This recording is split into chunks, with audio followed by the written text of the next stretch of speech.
Hey guys, what's up? I'm here. I'm going to be making a video today, trying to cover everything that's in the Marvel Legendary mod. I kind of wanted to have everything in one place so that you could come here and, kind of watch the video and hopefully learn everything you need to know to navigate the mod smoothly, as you're playing. And I'll also go over a lot of things that several people have commented on, and there's not a whole lot I can do about it aside from like major design changes, which can happen. Like, I have a tendency to just wake up some days and go, yeah, I think I'll fix that today. So bear with me until that happens. Anyway, first up, we have this UI right here. I like to think of the setup as kind of a three-part process, I guess, or the mod is being divided up into three parts. The first part, I would call this like the pre-setup, where you're picking everything, you're getting everything ready for the actual setup script to do its thing. And then you have the setup script, and then you have as you're playing, all the things you can do while you're playing. So here in the pre-setup, the first decisions you're gonna have to make is what decks you're gonna want to play with.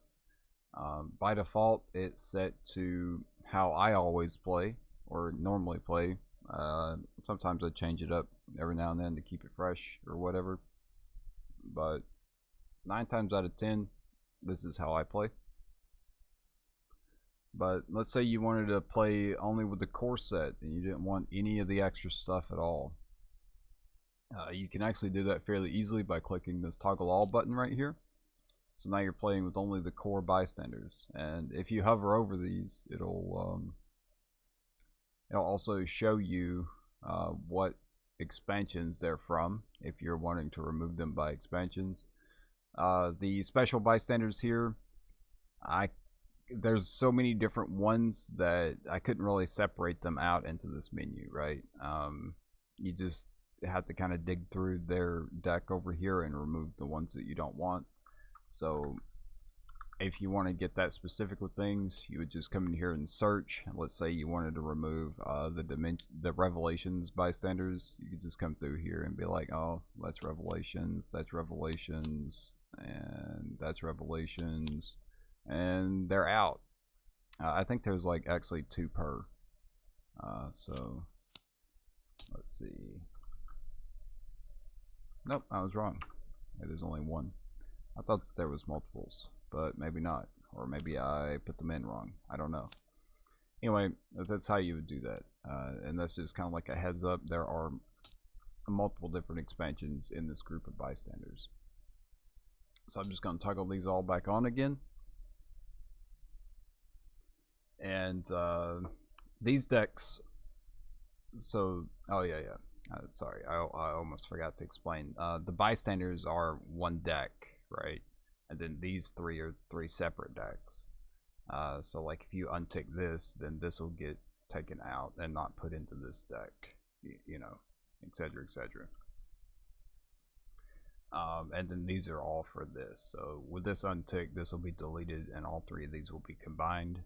And then if I didn't want these X-Men bystanders, I could just untick those, and now everything should set up properly. So yeah, I have 97 here. So I have the villain basic bystanders and no X-Men.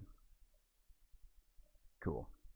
And the only difference between these villain basic bystanders here and the core bystanders is just card art. They both do nothing. So that's why I play with one or the other, so that I don't have too many of those in the deck. But like I said, you can set it up however you want. Alright, so the next part of the setup is going to be where you can choose your expansions.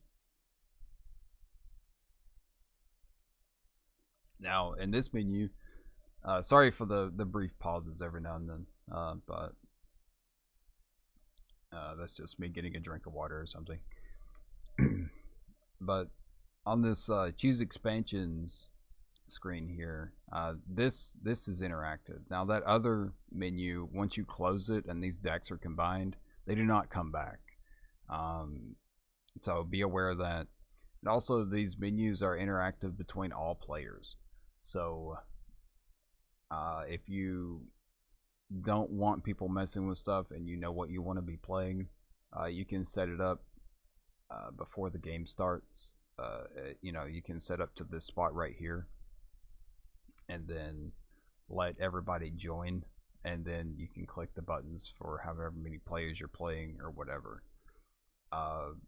Or you can also allow them to hop in and choose what they want to play too. Have a vote, I guess, as long as you trust them not to be like closing these windows willy-nilly, because I know that it's a bad habit, or people can be programmed to just click X's, right? Like after you've played so many computer games, you just see something on the screen and you close it immediately. Like it's like, oh god, this is on the screen, close it. So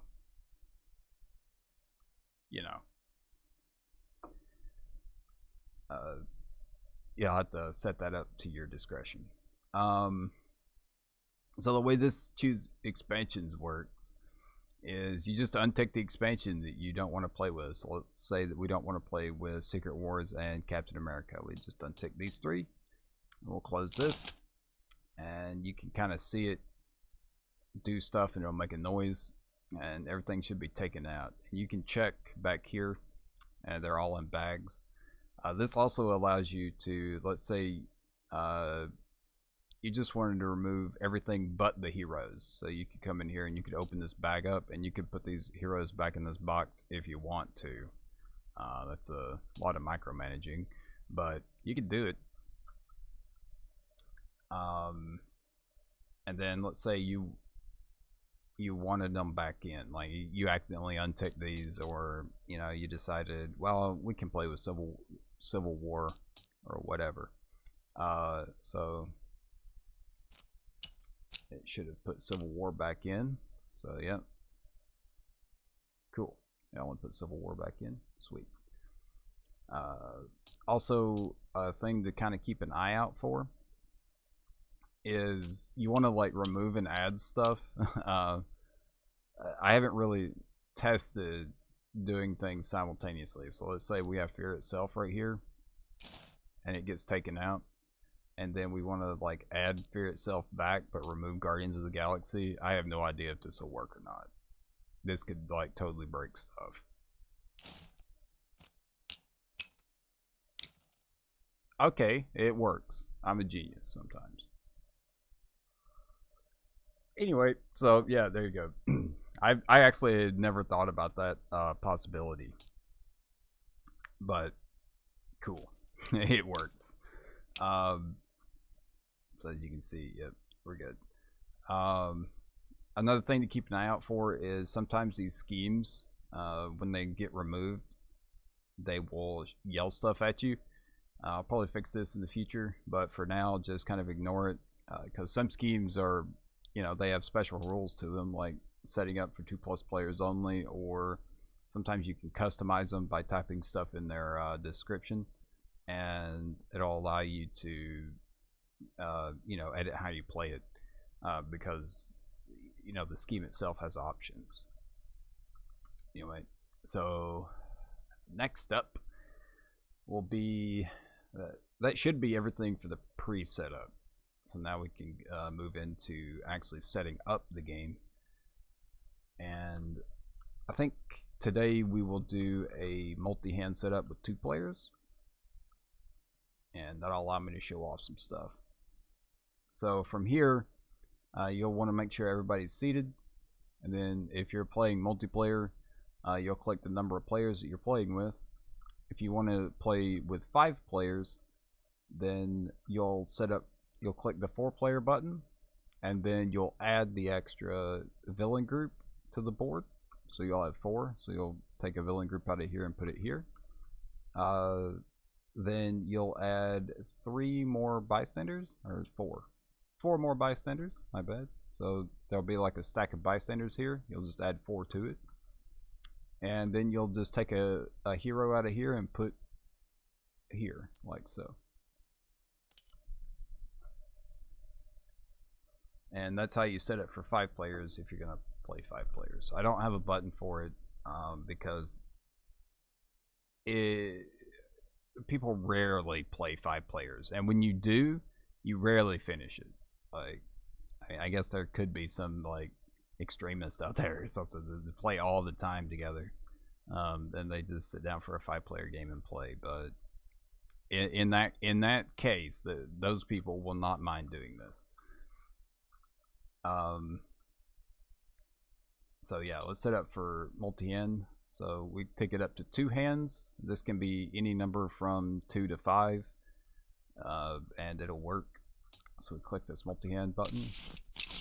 Keep in mind though, the same thing if you're playing a 5-hand multi-hand, you still like the same rule for this applies. You'll have to add the stuff as a start. But if you are playing 5 players and you click this finish setup button, the scheme will still set up correctly for 5 players. Okay, that one's kind of an easy scheme. So from here, it'll pull things out for you and put it on the board, and it'll set up according to this. So we're playing with 2 players, so we have 2 villain groups, 1 henchman group, 2 bystanders, and 5 heroes by default, without counting what the scheme's going to do. So the way the city gets set up is we have villain group number 1, and then we have villain group number 2, which is the always leads for multiplayer. In single player, this will be different. The always leads can be something different, but they'll still pull out their always leads. So if you want to play with something different, you can just swap them out. But yeah, so that's the only thing that's different in single player. But so it'll pull a villain group, a henchman group, and then a villain group and a henchman group if needed. So if you're playing with 4 players, you'll see the villain henchman, and then for 5 players, you'll just add the extra villain group here.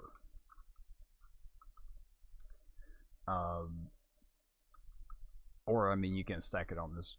No, that might mess up the scheme. So just add the 5th villain group here if you're playing 5 players. All right. So from here, you can swap these out freely. So let's say you didn't want to play with these guys. Now keep in mind, if the masterminds always leads has to be here because they always lead them in multiplayer. So we can swap this villain group out for another villain group. You can search this box and search for whichever one you want. You can just set them right there, and then oh boy, just set that back up there.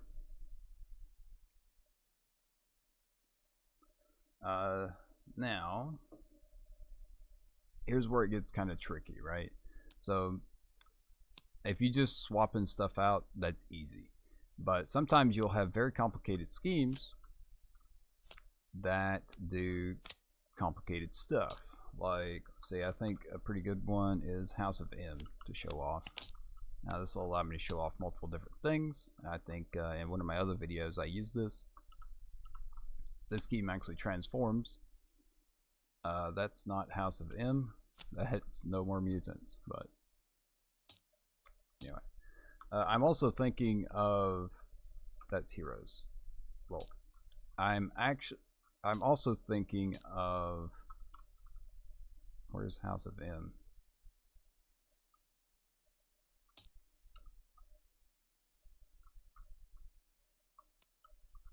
Oh, that is House of M. Okay, I just had it flip. My bad. Okay, cool. I'm also, to finish my thought, I'm also thinking of making a rules video, or like a how to play legendary video too. So keep an eye out for that maybe one day in the future. Alright, so this twist sets up pretty complicated. So it says that we have 8 twists, which, you know, that's just 8 twists are going to get added to the villain deck. The hero deck, though, is 4 X-Men heroes and 2 non-X-Men heroes. Or we can substitute that X-Men icon for any team icon that we want. But we're also going to be adding 14 Scarlet Witch hero cards to the villain deck. Whew, so that's pretty complicated to think through, right? So how would we go about making this set up exactly how we want? Let's say that we're playing like a pre-set up game on the internet, like a competition or something. I don't know, see who can get the most victory points or whatever. How would we have this set up? So the easiest way to do this is to make it add stuff. And anytime that anything gets maneuvered on the board, it'll go from left to right. So for this, we're dealing mostly with heroes, but the same principle applies up here. If it was a villain that was going to be included, it would be the leftmost villain deck first, and then the leftmost henchman deck first. And then if there was multiples, it would then go into the others. Same thing for the heroes. So as it currently stands, we haven't edited this. So it's going to take 4 X-Men heroes out of here and put down here. So 1, 2, 3, 4. So all 4 of these guys are going to be gone. And then it's going to take, it should leave this guy here. Then it'll take the top X-Men, or the top card out of the hero deck, which could be one of these 2, or it could be any of these. So it'll be this guy plus one of these guys. It may leave this guy here, not entirely sure. But anyway, that's super complicated, right? But we want this to set up how we want it to. So the easiest way to do that is to pick your team. So like if we're going to say X-Men for this, we would say, okay, the 4 X-Men heroes that we want are going to be, we'll just take the next 4. So Beast, Karma, and Legion, and Storm. Sure. So these are the 4 X-Men that we want, right? We're going to pretend that those are the ones we want. So we just take these guys out and put these X-Men here. Like so. So now we fulfilled the condition of the 4 X-Men.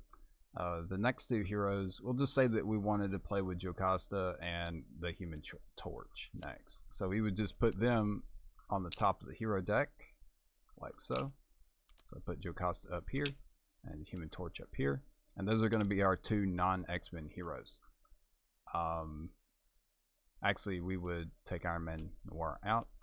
I would put the Human Torch here, like so, and then it should just pull Jocasta out of here and add it down here. So let's see if it does that.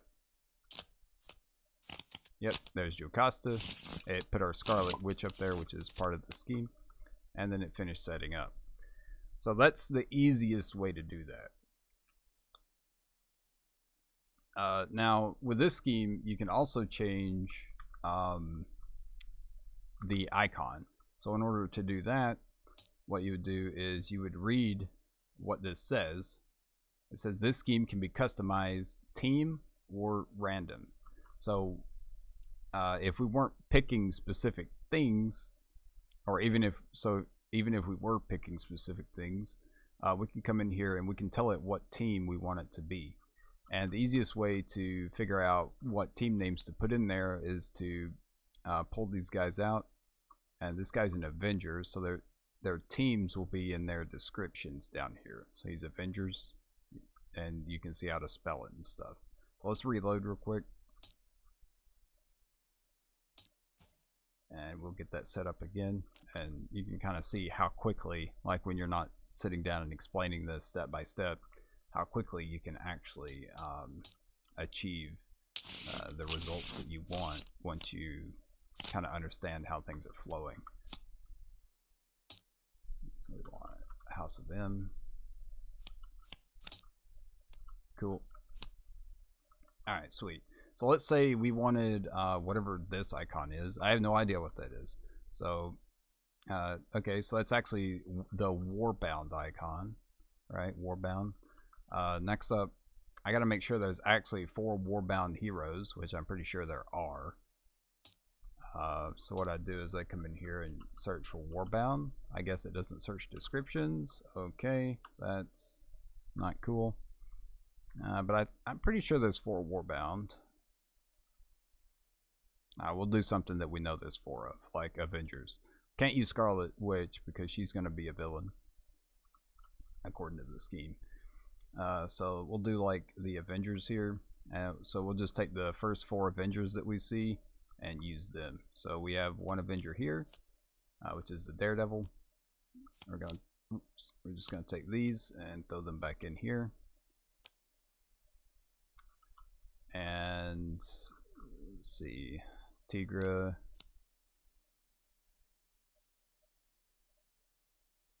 that guy, and Thor. So we have 4 Avengers. And then the next 2 can be just whatever. So we'd come over here and we'd change this description to Avengers, just like so. You can also take this and copy this, Control C, and paste it down here, Control V, and you're good to go. So now when we click Finish Setup, it'll keep these 4 Avengers here. It'll pull us our next non-Avenger, which will be this guy, and add it to here and put Scarlet Witch out there. There he goes, and we're good. And that's kind of how, that's a pretty good example of how to manipulate the schemes. We could also, if we just wanted it to be random instead of that, we could just type in random down here, like so. And it would have just picked a random team for us instead of the X, and it would have substituted out correctly. Also, there is one where you can have, like 2 teams of 3, I think. So you're actually designating 2 teams.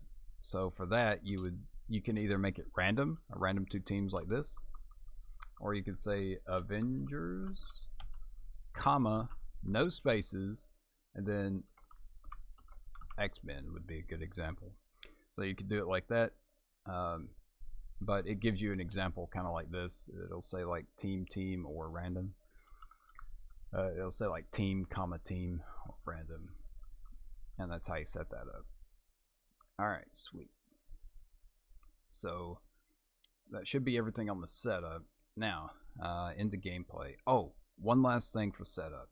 If you have a mastermind here that does certain stuff, they should pull that stuff out and put it up here. So let's say you have a mastermind that starts the game with hidden witnesses, or a mastermind that gives you wounds that go into your starting deck. It'll do that automatically for you. Alright, so now we'll get into this. I may actually cut the video here. Yeah, so I'm going to cut the video here, and I'll make a separate video for playing the game. Sweet. So I'm going to head out, and I'll catch you guys over there.